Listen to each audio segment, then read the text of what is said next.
আজকে আমি তোমাদের দেখাবো স্ট্রেক্সের ultra highlight blonde soft blonde কালারটা ইউজ করে আমি কিভাবে ঘরে বসে নিজের চুলটাকে হাইলাইট করে নিলাম।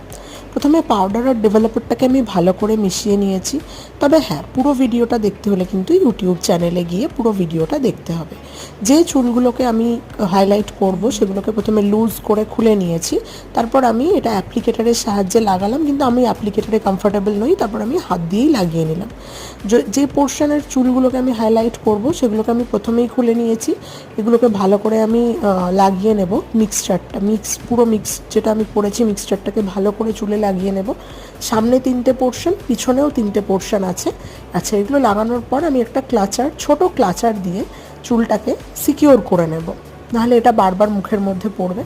আচ্ছা, পিছনের দিকের চুলগুলোকেও করে এটা মোটামুটি শুকিয়ে গেল। এবার আমি স্নান করে চলে এসেছি। এই দাঁড়ালো মোটামুটি অবস্থা।